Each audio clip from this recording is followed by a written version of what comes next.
ఓం అస్మద్గురుభ్యో నమః. జ్ఞానానందమయం దేవం నిర్మలస్ఫటికాకృతిం ఆధారం సర్వవిద్యానాం హయగ్రీవముపాస్మహే. దిశन्तు మే దేవ సదా త్వదీయాః దయాతరంగానుచరాః కటాక్షాః శ్రోత్రేషు పుంసామృతం క్షరంతీం సరస్వతీం సంశ్రితకామధేనుం. ఓం అస్మద్గురుభ్యో నమః. ప్రియ భగవద్బంధువులరా, జగదాచార్యులు సమతావాది సమతా సిద్ధాంతాన్ని ఒక ఉద్యమంగా తీసుకొచ్చి కుల మతాలకి అతీతంగా అందరూ కూడా భగవంతుని ఆశ్రయించడానికి అర్హులే, భగవంతునికి అందరూ సమానమే అనేటటువంటి ఒక సామ్యవాదాన్ని లోకంలో ప్రచారం చేసినటువంటి భగవద్ రామానుజాచార్యుల వారి గురించి క్రమంగా చెప్పుకుంటున్నాం మనం. భగవద్ రామానుజుల వారు అవతరించి ఇప్పటికి 1000 సంవత్సరాలు పూర్తయింది. ఆ సందర్భంగా 1000 సంవత్సరాలకి గుర్తుగా భగవద్ రామానుజుల వారి ఒక భవ్యమైన విగ్రహాన్ని శ్రీ శ్రీ త్రిదండి శ్రీమన్నారాయణ రామాను చిన్నజీర స్వామి వారు ఆవిష్కరిస్తున్నటువంటి శుభ సందర్భం ఈ కాలం.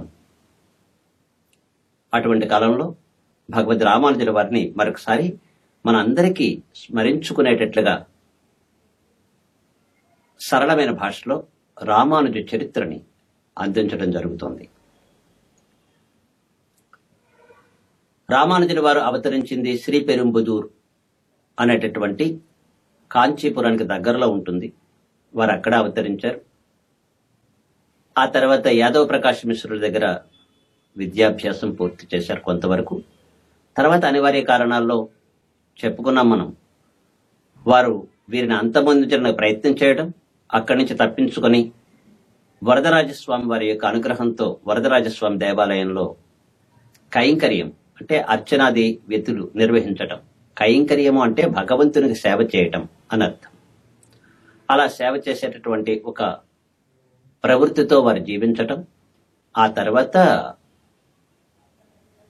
కాంచీపూర్ణులు, కంచి వరదరాజస్వామి వారికి నిత్య కైంకర్యపరులైనటువంటి కాంచీపూర్ణులు వారి యొక్క అవతార విశేషాన్ని తెలుసుకోవడం, భగవద్ రామానుజుల వారు అవతార పురుషులు అనే విషయాన్ని గ్రహించారు. వారు యామనాచార్యుల వారి శిష్యులు. యామనుల వారి గురించి కూడా మనం చెప్పుకున్నాం. క్రమక్రమంగా వారిని దిద్దుబాటు చేస్తూ వస్తున్నారు వారు. ఆ తర్వాత కొన్నాళ్ళకి యామనాచార్యుల వారికి సమయం అయిపోయింది, నీకు ఇంతవరకే సమయం ఇచ్చాం. అప్పటికి 200 సంవత్సరాల పైన వారు జీవించారు. ఇంకా నీవు నిత్య విభూతికి వచ్చేయాలి, అంటే పరమపదానికి వచ్చేయాలి సుమా అని శ్రీరంగనాథ స్వామి ఆదేశించారట. అయ్యో, ఇంకా మిగిలిపోయింది నేను చేయవలసిన పని. మన వాళ్ళందరూ కూడా ఏమనుకుంటారంటే, నేను ఇంకా సంపాదించవలసింది మిగిలిపోయిందనో, నా పిల్లల కోసం సంపాదించవలసింది మిగిలిపోయిందనో, నా పిల్లలకి ఇంకా దారి చూపించలేదనో ఇలా అనుకుంటారు. వారు అనుకున్నది ఏంటంటే, ఈ లోకానికి ఇంకా దారి చూపించవలసినటువంటి పరిస్థితిని చక్కగా దిద్దుబాటు చేయలేకపోయానే నేను చేయవలసిన పనిది. భగవత్ సంప్రదాయాన్ని లోకంలో వ్యాప్తి చేయడానికి అవసరమైనటువంటి విధంగా నేను చెయ్యాల్సింది చేయలేకపోయాను అని వారు బాధపడి శ్రీరంగనాథుడిని అడిగితే, రామానుజుల వారిని తీసుకొచ్చి వారికి అప్పచెప్పి నేను నీ దగ్గరికి వస్తాను అని చెప్పారు ఆయన. సరే అలా అన్నారు శ్రీరంగనాథుడు. కానీ వారి అభిప్రాయం వేరుగా ఉంది. శ్రీరంగనాథుడు యొక్క ఆజ్ఞ మేరకు యామనాచార్యుల వారు భగవద్ రామానుజుల వారికి కబురు పెట్టారు. అక్కడి నుంచి కొంతమంది వార్తాహరులు వచ్చి రామానుజుల వారికి తెలియచేశారు, యామునాచార్యుల వారు చివరి స్థితిలో ఉన్నారు, మిమ్మల్ని తీసుకురమ్మన్నారు, మీతో మాట్లాడారట. భగవద్ రామానుజుల వారు కూడా కంచి వరదరాజ స్వామి వారికి విషయాన్ని వివరించి, స్వామి, నేను మా ఆచార్యుడి దగ్గరికి వెళుతున్నాను, నాకు అనుమతి ఇవ్వండి అని అనుమతి తీసుకొని అక్కడి నుంచి బయలుదేరి శ్రీరంగానికి వచ్చారు. కానీ అప్పటికే యామునాచార్యులు వారు శరీరాన్ని విడిచిపెట్టేశారు. మనస్సులో మదన పడుతూనే కొద్ది దూరంగా రామానుజుల వారు ఉండగానే కావేరీ నది సమీపంలో ఆ కావేరీ తిన్నెల మీద, ఇసుక తిన్నెల పైన వారిని తిరుపల్లి అంటే వారి అంత్యక్రియలు అని మనం అంటాం, అంటే పరమపదోత్సవాన్ని నిర్వహించడానికి వైష్ణవులందరూ కూడా, ఆయన యొక్క శిష్యులు అందరూ కూడా తీసుకుని వచ్చారు. చూశారు రామానుజుల వారు, చాలా బాధేసింది, గడగడలాడిపోయారు, పడిపోయారు ఆయన ఏడుస్తూ. తర్వాత తనకు తానుగా సమాధానం చెప్పుకున్నారు, ఎవరైనా శరీరాన్ని విడిచిపెట్టవలసిందే కదా, కానీ ఒకటి, యామునాచార్యుల వారి యొక్క సాహచర్యం, వారి యొక్క ఉపదేశం పొందాలనుకుని నేను వచ్చానే, వారి ఉపదేశం వినకుండానే వారిని తీసుకెళ్లిపోయాడు శ్రీరంగనాథుడు. కోపం వచ్చింది శ్రీరంగనాథుడి మీద. ఏమయ్యా, నేను వచ్చినంత వరకు ఉంచితే ఏం పోయింది అని అనుకున్నారు మనసులో. సరే, ఆచార్యుల వారి యొక్క పవిత్రమైనటువంటి ఆ శరీరం దగ్గరికి వెళ్లారు. తిరుమేను అంటే పవిత్రమైనటువంటి శరీరం. తిరుమేను దగ్గరికి వెళ్లారు. వెళ్లి ఆచార్యుల యొక్క శరీరానికి, ఆ తిరుమేనుకి, పవిత్రమైనటువంటి ఆ దేహానికి ప్రదక్షిణం చేశారు, నమస్కారం చేశారు. చూస్తే యామునాచార్యుల వారిని అలా కూర్చుండబెట్టి ఉంచారు. కూర్చున్నట్లుగానే వారి యొక్క 3 వేళ్లు ఇలా ముడుచుకుని ఉన్నాయి. చూశారు భగవద్ రామానుజుల వారు, వీరికి ఏమైనా మొదటి నుంచి ఈ అంగవైకల్యము ఉన్నదా, ఈ వేళ్లు ముడుచుకుని ఉన్నాయా అని అడిగారు. లేదు, ఇప్పుడే మేము కొత్తగా చూస్తున్నాం అన్నారు యామునాచార్యుల వారి యొక్క శిష్యులు. అప్పుడు అనుకున్నారు, యామునాచార్యుల వారి యొక్క అభిప్రాయం లోపలేదో ఉన్నది, దాన్ని సూచించడానికి అని అందరూ గుసగుసలాడుకుంటున్నారు. రామానుజుల వారు గ్రహించారు. వీరు నమస్కారం చేసి, శ్రీ వైష్ణవ సంప్రదాయాన్ని, ప్రపత్తి మార్గాన్ని, భగవంతుణ్ణి ఆశ్రయించడానికి అందరూ అర్హులే అనేటటువంటి ఒక ప్రపత్తి మార్గం, అది కూడా సులభముగా భగవంతుణ్ణి ఆశ్రయించడానికి వీలు కలిగించేటటువంటిది ప్రపత్తి మార్గం. అటువంటి ప్రపత్తి మార్గమును లోకంలో ప్రచారం చేస్తాను అని నమస్కారం చేసి ప్రదర్శనం చేశారు. ఒక వేలు తెరుచుకుంది. అంతవరకు శ్రీభాష్యం లేదు మనకి. భగవంతుణ్ణి నిరూపణ చేసేటటువంటి శాస్త్రం బ్రహ్మమీమాంస అని అంటారు. ఇదేం బ్రహ్మ విద్య అని అంటుంటారు కదా మన వాళ్ళు, బ్రహ్మమీమాంస. అటువంటి బ్రహ్మమీమాంస గ్రంథానికి వ్యాఖ్యానం సరిగ్గా లేదు.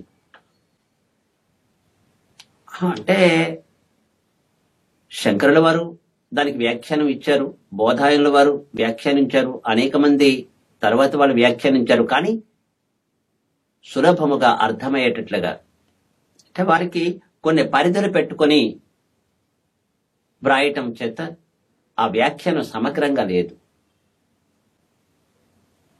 సమస్తమైనటువంటి ఈ జగత్తంతా కూడా బ్రహ్మమయము, బ్రహ్మము ఒకటే సత్యము అని ఒక పదం మనకు వినిపిస్తుంది. బ్రహ్మమయము జగత్తంతా, ఈ రెండిటికి చిన్న విభేదం మనకు కనిపిస్తుంది. బ్రహ్మము ఒకటే సత్యము, మిగతాది మిథ్య. మిగతాది మిథ్య అంటే బ్రహ్మము కాకుండా వేరొకటి ఉన్నదా? అంటే మిగిలింది ఇంకేం ఉండాలి? జగత్తంతా బ్రహ్మమే అయితే ఇంకా మిగిలినదేముంది అక్కడ మిథ్య అనడానికి? కానీ మిథ్య అనేటటువంటిది ఒక వాదం వినిపిస్తుంది. ఆ వాదాన్ని పట్టుకుని ఉండేటటువంటి వారు బ్రహ్మమీమాంసకి వ్యాఖ్యానం చెప్పేటప్పుడు పరిపూర్తిని చెప్పలేకపోతున్నారు. పంచదారలో కొంత భాగమే తీపి, మిగతాదంతా కాదు. ఆ తీపి ఉన్నది మాత్రమే పంచదార అన్నాం అనుకోండి, పంచదారలో తీపి కాకుండా ఇంకేమైనా ఉంటుందేంటి? ఒక స్వీట్ ఒక వస్తువులో అయితే ఆ తీపిగా ఉన్నదే పంచదార అని అంటే పర్వాలా. కానీ ఇక్కడ అలా కాదుగా. జాగ్రత్తగా మనం ఆలోచించాలి. పంచదారలో అంతా తీపే ఉంటుంది. స్వీట్లో అయితే కొంత తీపి ఉంటుంది, కొంత తీపి కాని పదార్థం ఉంటుంది. ఒక స్వీట్ వస్తువు, ఒక పదార్థం, ఒక గులాబ్ జామ్ తీసుకోండి, అందులో పంచదార స్వీట్ కలిగించేది కొంతే ఉంటుంది. కానీ పంచదారలు అలా కాదు. ఇక్కడ జగత్తు అనేటటువంటిది మిథ్య అనడానికి అవకాశం ఎక్కడుందండి? అంతా బ్రహ్మమే అయినప్పుడు మిథ్య అనేటటువంటిది ఇంకొకటి ఉండదు కదా.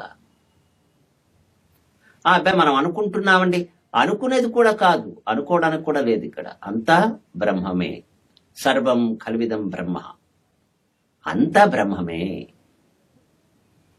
మరి అలాంటి పరిస్థితుల్లో బ్రహ్మమీమాంసక వ్యాఖ్యానం అనేటటువంటిది కొద్దిగా తేడాగా మనకు కనిపిస్తూ ఉంటుంది. దీనిని సరిచేసి అందించాలి. అదే భాష్యం, శ్రీ భాష్యం. శ్రీ అంటే పరమాత్మకు సంబంధించినటువంటి సౌలభ్య గుణము. అటువంటి గుణాన్ని వర్ణించేటటువంటిది బ్రహ్మమీమాంస. అటువంటి బ్రహ్మమీమాంసకి భాష్యం వ్రాస్తాను అన్నారు ఆయన. నమస్కారం చేసి ఒక ప్రదక్షిణం చేశారు. రెండవ వేళ్ళు తెరుచుకుంది. అందరూ ఆశ్చర్యపోతున్నారు. తదుపరి వేదమునకు ఉపబ్రహ్మణముగా సారముగా ఆవిర్భవించినది ద్రవిడ వేదం. వేదం అందరూ చదవడానికి వీరు కాదు, కానీ అలాంటి వేదాన్ని ఆళ్వారులుగా అవతరించినటువంటి నిత్యసూరులు వేదము యొక్క భావాన్ని మనకందరికీ అందుబాటులోకి వచ్చేటట్లుగా సులభ శైలిలో అందించారు. అది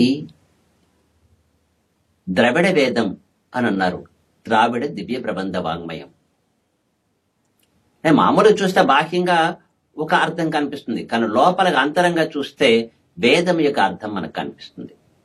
అది ఎలాగో మనం తిరుప్పావి చెప్పుకునేటప్పుడు చెప్పుకుంటాం. బాహ్యంగా ఒక అర్థం ఉంటుంది, లోపల ఇంకొక అర్థం ఉంటుంది. అటువంటి ద్రావిడ దివ్య ప్రబంధ వాంగ్మయానికి, ద్రవిడ వేదానికి భగవద్ విషయం అనే పేరుతో వ్యాఖ్యానాన్ని అందిస్తాను. అలాగే వ్యాస పరాశరుల యొక్క పేర్లను, అంతవరకు వ్యాస మహర్షి లేకపోతే పరాశర మహర్షి అనుకోవడమే, కానీ వారి పేర్లను తమ నామములుగా, తమ నామధేయములుగా పెట్టుకునే వీలుగా అందరికీ ఒక అలవాటు చేస్తాను. దాంతో మూడవ వేలు తెరుచుకుంది. శరీరాన్ని విడిచిపెట్టినటువంటి ఆ జీవుని యొక్క కోరిక తెలుసుకొని అది శరీరం మీద ప్రతిఫలించేటట్టుగా చేయగలిగినటువంటి మహానుభావులు ఎవరైనా ఉన్నారా? అవతార పురుషులు కనుక భగవద్ రామానుజుడు ఆ పని చేయగలిగారు. అనేక సార్లు అలాగా భగవద్ రామానుజుడు అవతార పురుషులే అనే విషయం లోకానికి వెల్లడయ్యింది. అందరూ కూడా ఆశ్చర్యపోయారు. భగవద్ రామానుజుల వారి యొక్క వైభవాన్ని తెలుసుకున్నారు, సంతోషించారు. తర్వాత ఆచార్యుల వారి అంత్యక్రియలు, అంటే చివరి చేయవలసినటువంటి కార్యక్రమం అంతా పూర్తయిపోయింది. భగవద్ రామానుజుల వారు కావేరీలో స్నానం చేసి శ్రీరంగనాథుడిని దర్శించలేదు, వెనక్కి వచ్చేసారు. అందరూ అడిగారు, మరి ఇక్కడి వరకు వచ్చారు కదా, శ్రీరంగనాథుడిని చూడరా? నేను చూడను. నాకు చాలా కోపంగా ఉంది శ్రీరంగనాథుడి మీద. ఇంతవరకు ఉంచి ఇప్పుడే తీసుకుపోవాలా? ఒక 2-3 గంటలు ఉంచితే నేను వచ్చేవాడిని కదా, ఈ లోపల వారితో మాట్లాడేవాడిని కదా. అంత కోపం వచ్చింది వారికి, వచ్చేశారు. కానీ యామునాచార్యుల వారి యొక్క ఆశయం తెలుసుకున్నటువంటి మిగతా యామరుల వారి శిష్యులు మనం చెప్పుకున్న ఇంతకు ముందు, అందులో పరాంకుశదాసులు పెరియనంబి గారు రామానుజుల వారికి పంచ సంస్కారములు అనుగ్రహించడానికి వచ్చారు. రామానుజుల వారు కూడా ఎదురు వెళ్లారు. అక్కడ మధురాంతకం దగ్గర మనం ఇంతకుముందు చెప్పుకున్నాం, అక్కడ సమాశ్రయణం చేయించుకున్నారు భాగవత రామానుజుల వారు. అంటే వారు అటు శ్రీరంగం గాని ఇటు కాంచీపురం గాని వెళ్లి అక్కడ చేద్దామన్నారు. కాదు, ఆలస్యం అవుతుంది అంటే త్రిపురాంతకం అని ఒక దివ్య ప్రదేశం, ఆ ప్రదేశంలోనే మీరు ఇక్కడే అనుగ్రహించండి అంటే వారు అక్కడే అనుగ్రహించి పంచ సంస్కారములు అనుగ్రహించారు. ఎందుచేత అంటే వైష్ణవుడుగా పుట్టినంత మాత్రాన వైష్ణవులు అవ్వరు. జాగ్రత్తగా గుర్తుపెట్టుకోండి. వైష్ణవులుగా జన్మించినంత మాత్రాన వైష్ణవులు అవ్వరు. బ్రాహ్మణుడుగా పుట్టినంత మాత్రాన బ్రాహ్మణుడు అవ్వడు. ఈ రెండూ కూడా కులానికి సంబంధించినవి కావు. ఇది ఒక వ్యవస్థ. ఒక డాక్టర్ యొక్క కుమారుడు డాక్టర్ అవ్వడు. డాక్టర్ కోర్సు చదివితే డాక్టర్ అవుతాడు. ఒక ఉపాధ్యాయుని కుమారుడు ఉపాధ్యాయుడు అవ్వడు. ఉపాధ్యాయునికి తగినటువంటి అర్హత సంపాదిస్తే ఉపాధ్యాయుడు అవుతాడు. అలాగే ఏ కులమైనా అంతేనండి. కుమ్మరి కుండలు చేయడం రావాలి, రాకపోతే మరి కుమ్మరి ఏంటండి? కులాలుడు అంటే కుండలు చేయువాడు అని అర్థం. ఆ పేరుకు మాత్రం కుండలు చేయువాడైతే మరి చేయడం రాకపోతే మరి ఎలాగండి? సరే, ఇప్పుడు అన్ని కలియుగం కదా, నామమాత్రముగా మిగిలి ఉన్నాయి కులాలన్నీ. రిజర్వేషన్స్ కోసమనో లేకపోతే ఇంకొక దానికోసమనో గుర్తింపు కోసం అంతే. కులం లక్షణాలు పోయాయి. ఉప్పు లక్షణం పోయింది, ఉప్పు మిగిలింది. అది ఇంకా మిగలలేదు, సంతోషం. బియ్యం దాని లక్షణం కోల్పోయి బియ్యం మాత్రం మిగిలితే మరి ఇంకేం ప్రయోజనం? అలాగే వైష్ణవుడు అంటే ఆ లక్షణాలు ఉండాలి. ఏమిటి ఆ లక్షణాలు? తప్పనిసరిగా విష్ణు పారతంత్ర్యాన్ని అంగీకరించాలి. పరమాత్మ శ్రీమన్నారాయణుడే అనేటటువంటిది విశ్వాసం కలిగి ఉండాలి. ఇది విశ్వాసం. అలా విశ్వాసం కావాలనుకుంటే దానికి తగినటువంటి క్రియలు రోజు చేస్తూ ఉండాలి, నిత్యానుష్ఠానము. మరి ఎలాగ వస్తుంది? గురువు ద్వారా సంపాదించుకోవాలి. అది గురువు దగ్గరికి వెళ్ళాలి, వారి ద్వారా శంఖ చక్రాలు వేయించుకోవాలి. నామాన్ని అంతకుముందు తల్లిదండ్రులు పెట్టిన పేరు మళ్ళీ మారుతుంది. అక్కడ ఆ పేరుకి చివర రామానుజదాస లేకపోతే భగవద్దాస అనేటటువంటిది కల్పించబడుతుంది. రామానుజుల వారి దగ్గర నుంచి రామానుజదాసు అనేది ఏర్పడుతుంది. అంతకుముందు అయితే వారి ఆచార్యుల దాసు, పరాంకుశ దాసులు, యామున దాసులు అలాగా ఏర్పడతాయి. అలాగా గురువు గారి పేరు చివర పెట్టుకొని దానికి చివర దాసు అని చేర్చుకుంటారు. ఆ గురువు గారికి నేను సేవకుడిని, వారి యొక్క ఆజ్ఞతో నేను పొందాను అని. ఇది ఒక దాస నామధేయం స్వీకరించాలి. అప్పుడు వైష్ణవ దాసు అవుతాడు. ఆయన వైష్ణవుడు అవుతాడు. ఆ తర్వాత తాను తినకూడని పదార్థాలు కొన్ని ఉంటాయి, తినడం మానేయాలి. ఎందుకంటే ఆహారము జ్ఞాన విరోధి. ఆహారము వల్ల మన జ్ఞానము పాడవుతుంది, బాగవుతుంది కూడా. జ్ఞాపక శక్తిని పెంచే ఆహారములు కొన్ని ఉంటాయి, జ్ఞాపక శక్తిని పాడు చేసే ఆహారాలు కొన్ని ఉంటాయి. ఆరోగ్యాన్ని పెంచే ఆహారములు కొన్ని ఉంటాయి, ఆరోగ్యాన్ని పాడు చేసే ఆహారములు కొన్ని ఉంటాయి. ఏది మంచిదో అది స్వీకరించాలి, అది గురువు ద్వారా తెలుసుకోవాలి. కొన్ని ఆచారములు కొంతమందితో కూడకూడని వాళ్ళతో కూడకుండా ఉండడం. ఎందుకంటే స్నేహము వల్ల కూడా కొంత జ్ఞానం పాడవుతుంది. మన చుట్టుపక్కల ఉండేటటువంటి మిత్రులు మన పాడు చేసే అవకాశాలు ఉంటాయి, బాగు చేసే అవకాశాలు కూడా ఉంటాయి. అలాంటి మంచి మిత్రులతో కలవాలి, చెడ్డ మిత్రులతో దూరంగా ఉండాలి. ఇవి కూడా అవసరమే. ఏది చెయ్యాలి, ఏది చేయకూడదు, చెయ్యకూడని పనులతో మన సమయాన్ని వృధా చేసుకుంటే మన జ్ఞానం కొద్దిగా తరిగిపోతూ ఉంటుంది. అలా కాకుండా చెయ్యవలసిన పనులు చేయటం, చెయ్యకూడనివి మానటం, ఇలాంటివన్నీ చాలా ఉంటాయి. ఇవన్నీ సంస్కారములన్నీ గురువు ద్వారా నేర్చుకోవాలి. ముందుగా మంత్రోపదేశం పొందాలి. అప్పటి నుంచి వైష్ణవుడు అవుతాడు ఆయన. మంత్రోపదేశం పొందిన తర్వాత రహస్యాలు ఒక్కొక్కటి తెలుసుకోవాలి. ఆ మంత్రం యొక్క అర్థము, మంత్ర రక్తము యొక్క అర్థము, చరమ శ్లోకము యొక్క అర్థము, అలాంటివన్నీ క్రమక్రమంగా తెలుసుకొని దివ్య ప్రబంధాల్లో ఉండేటటువంటి విషయాన్ని కూడా ఆకలింపు చేసుకుని వాటిని మన జీవితంలో అన్వయించుకొని భగవంతుడికి అభిముఖంగా, భగవంతుడికి చేరువగా మనం నడవడానికి ప్రయత్నం చేస్తే అప్పుడు వైష్ణవుడు అవుతాడు.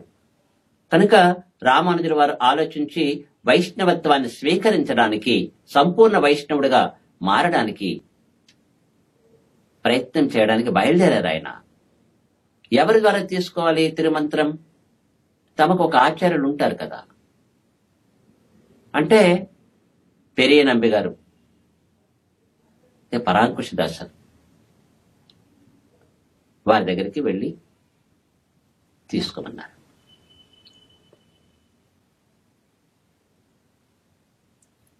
కాంచీపూర్ణుల వారు బయలుదేరారు. వారు అందుకోసమే వస్తున్నారు. అక్కడ మధురాంతకం దగ్గర వీరిద్దరు కలుసుకోవడం, అక్కడే సమాశ్రయణం పొందడం జరిగింది. ఆ తర్వాత కొన్నాళ్ల పాటు తన దగ్గర ఉంచుకోవడం, ఆ తర్వాత పెరియనంబి గారికి, వాళ్ళ పెరియనంబి గారి ధర్మపత్నికి, అలాగే మన భగవద్ రామానుజుల వారి ధర్మపత్నికి మధ్యలో చిన్న జగడం రావడం చెప్పుకున్నాం మనం. ఆ తర్వాత పెరియనంబి గారు అక్కడి నుంచి వెళ్ళిపోవడం, ఇలాంటివి కొన్ని తప్పులను చూసి భగవద్ రామానుజుల వారు తమ యొక్క అభివృద్ధికి, భగవంతుడికి చేరువయ్యేటటువంటి తన యొక్క ప్రయత్నానికి ఆటంకంగా మారుతోంది అని చెప్పి తన భార్యని విడిచిపెట్టి పంపించేసి, మొత్తం అంతా తీసుకుని వెళ్ళిపో, నాకేం అవసరంలా, నన్ను మాత్రం వదిలేయి.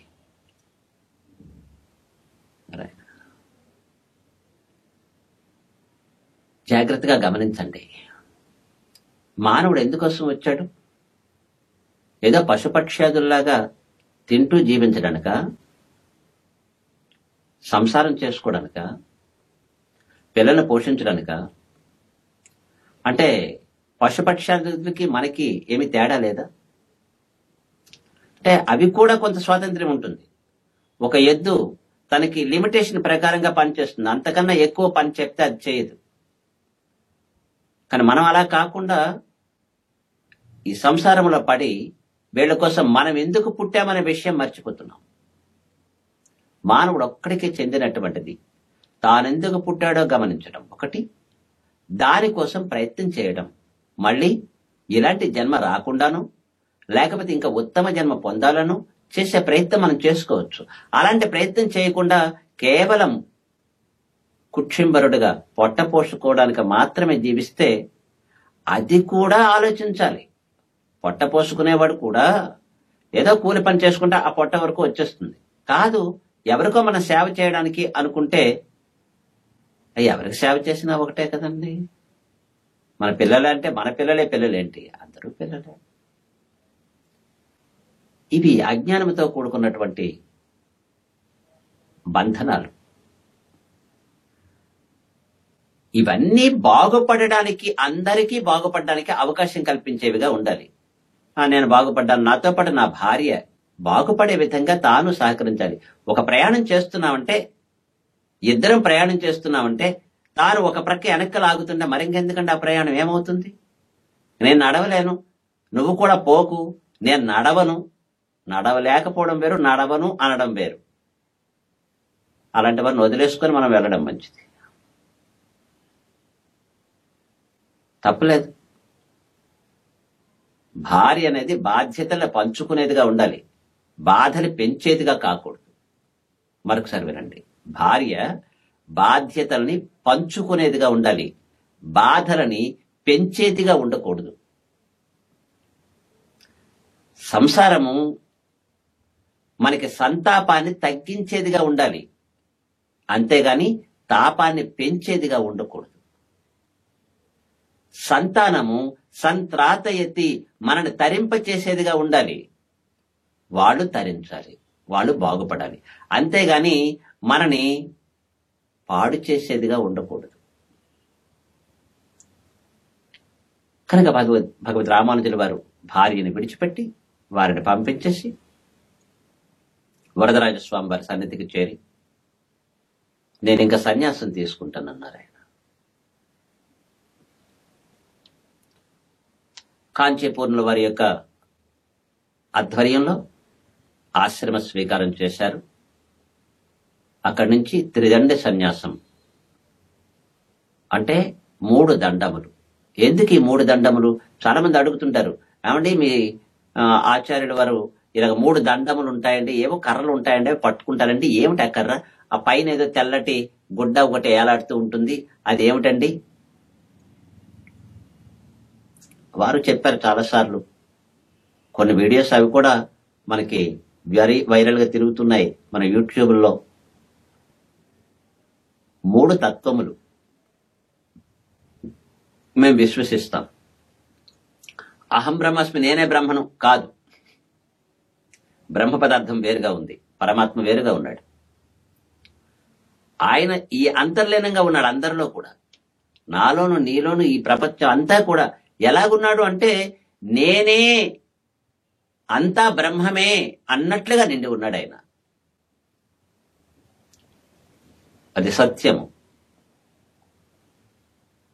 నేను అనేవాడిని ఒకటి ఉన్నాను, జీవుడిని. నేను భగవంతుడికి పారతంత్రుడిగా, అంటే ఆయనకే చెందినటువంటి వాడిగా, ఆయన మీద ఆధారపడి ఆయన నడిపించినట్లుగా నడుస్తున్నాను అనుకుని నడుస్తూ, ఆయన ఇచ్చినటువంటి శాస్త్రాన్ని అధ్యయనం చేసుకుంటూ ఆయన మార్గానికి తప్పకుండా నడుచుకునేటటువంటి స్వభావం కలిగినటువంటి వాడు జీవుడు. అలా కాకపోతే వీడు నరకంలో పడతాడు, దూరం అవుతాడు. జీవతత్వం వేరు. రెండింటిని అంగీకరిస్తున్నాను. నేననేవాడిని బ్రహ్మను కాదు, నేను జీవుడిని.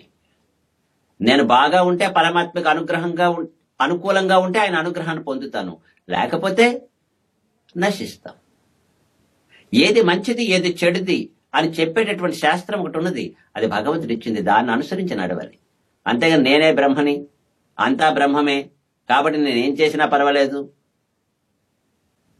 అనే ఆలోచనకు తావు రాకూడదు. అంతా బ్రహ్మం అంటే ఇదే వస్తుంది ఆలోచన. సర్వం ఖల్విదం బ్రహ్మ అనేది ఒక్కటే మిగిలితే కొటేషన్ బాగానే ఉంది, కానీ దాని అర్థం అదొక్కటే అనుకుంటే అప్పుడు ఇబ్బంది వస్తుంది. అంతా బ్రహ్మమే కదా, నేను బ్రహ్మనే అయినప్పుడు నాకు పాపం ఇంకెక్కడుంది, బ్రహ్మకు పాపం అంటుతుందా? ఇలాంటి విపరీత అర్థాలు వస్తాయి. జీవుడు ఒకడున్నాడు, వీడికి స్వతంత్రము కొంత ఇవ్వబడింది,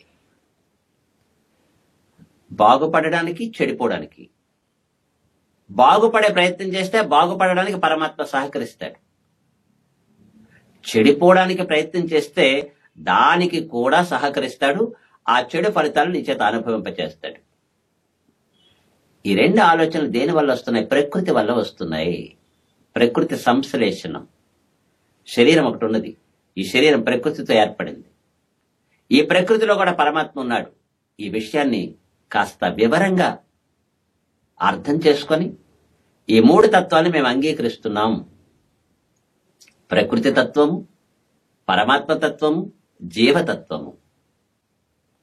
వీటిని ఆధారంగా, శాస్త్రాన్ని ఆధారంగా కొని ఈ 3టిని మేము విశ్వసిస్తూ ఆచరిస్తాం శాస్త్రంలో చెప్పినట్లుగా అని త్రిదండము అని పుచ్చుకుంటారు.